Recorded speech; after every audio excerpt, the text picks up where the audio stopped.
Assalamualaikum warahmatullahi wabarakatuh. Perkenalkan, nama saya Tia Rustiani dari kelas 1B dengan NIM 255720107313. Pada kesempatan kali ini, saya akan mempresentasikan hasil tugas BPMN mengenai proses pengajuan cuti mahasiswa berdasarkan studi kasus yang telah diberikan. Diagram ini menggambarkan bagaimana proses pengajuan cuti berlangsung mulai dari mahasiswa mengajukan cuti hingga mahasiswa menerima keputusan akhir. Pertama-tama, kita membuat poolnya terlebih dahulu dengan nama proses pengajuan cuti mahasiswa.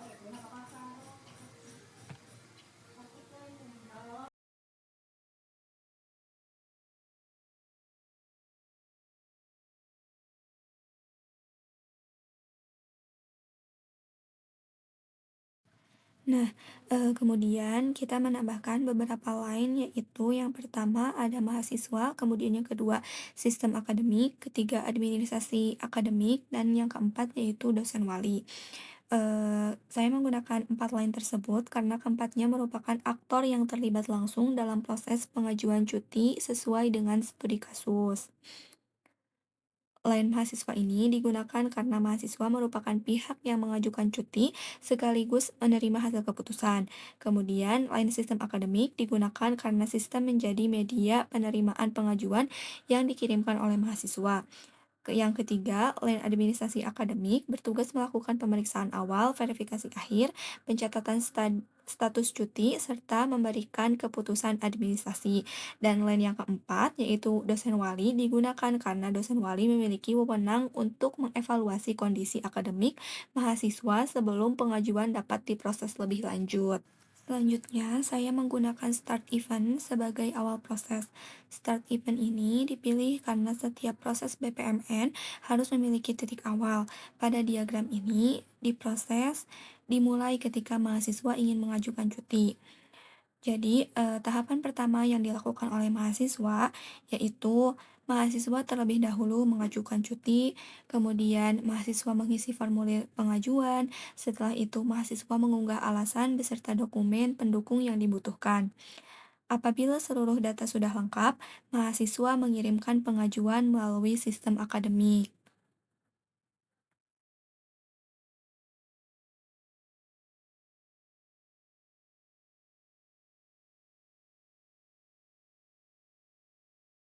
Setelah mahasiswa mengirimkan pengajuan, proses berpindah ke lain sistem akademik.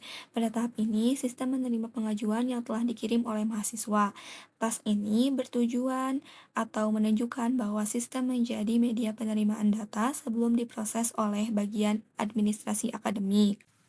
Selanjutnya, proses berpindah ke administrasi akademik. Administrasi akademik melakukan pemeriksaan awal terhadap seluruh dokumen yang telah diajukan. Pemeriksaan ini bertujuan untuk memastikan bahwa seluruh persyaratan awal telah dipenuhi. Karena terdapat dua kemungkinan hasil pemeriksaan, maka saya menggunakan executive gateway. Gateway ini diberi pertanyaan apakah data awal memenuhi ketentuan.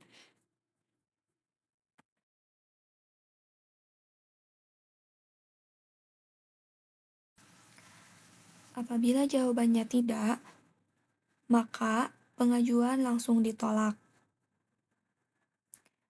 Sesuai dengan isi studi kasus, mahasiswa kemudian menerima notifikasi penolakan.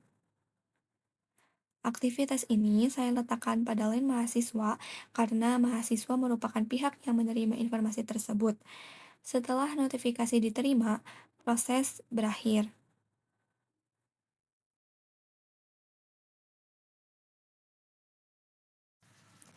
Kemudian, apabila jawabannya ya, maka pengajuan diteruskan kepada dosen wali.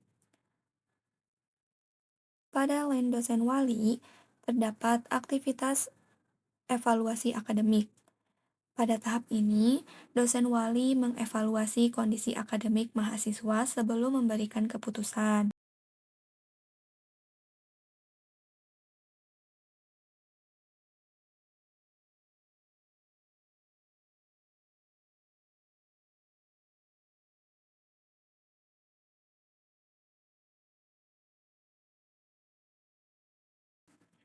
Jadi, Dosen wali menilai alasan cuti dan kondisi akademik mahasiswa, kemudian memutuskan untuk menyetujui atau menolak pengajuan.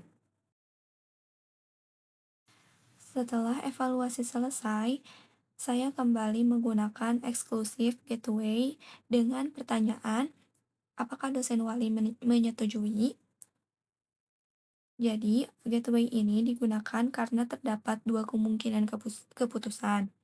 Jika jawabannya tidak, maka pengajuan ditolak. Mahasiswa kemudian menerima notifikasi penolakan, dan kemudian proses berakhir.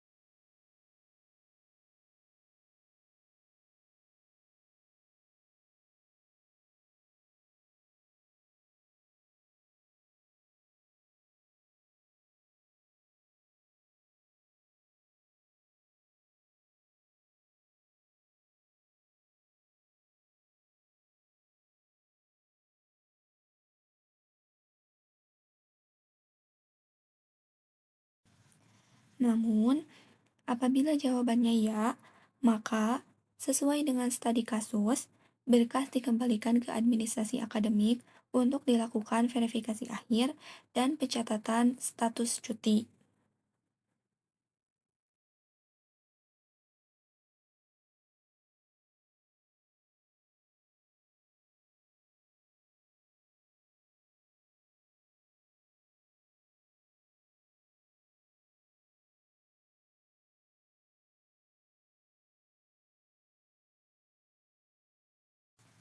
Selanjutnya, terdapat gateway terakhir dengan pertanyaan, apakah data lanjutan lengkap? Jika jawabannya ya, maka pengajuan dinyatakan disetujui. Sedangkan apabila jawabannya tidak, maka pengajuan ditolak. Pada kedua kondisi tersebut, mahasiswa tetap menerima keputusan akhir, baik keputusan disetujui maupun ditolak.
Kemudian, proses diakhiri menggunakan end event.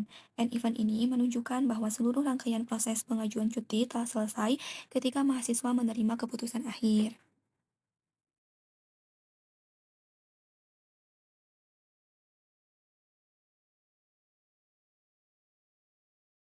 Jadi, berdasarkan diagram BPMN yang telah dibuat dengan adanya pemodelan BPMN ini, alur pengajuan cuti dapat dipahami secara lebih terstruktur karena setiap aktivitas perpindahan proses dan pengambilan keputusan dapat divisualisasikan dengan jelas dari awal hingga akhir. Jadi, proses ini setiap aktivitas ditempatkan sesuai dengan pihak-pihak yang bertanggung jawab sehingga pembagian tugas antara aktor terlihat dengan jelas. Selain itu, penggunaan gateway menunjukkan titik-titik keputusan yang menentukan apakah proses akan dilanjutkan atau dihentikan dengan hasil pemeriksaan. Alur proses pengajuan cuti dapat dipahami lebih sistematis, runtut, dan sesuai dengan kondisi proses yang sedang berjalan atau as is. Demikian penjelasan yang dapat saya sampaikan. Terima kasih.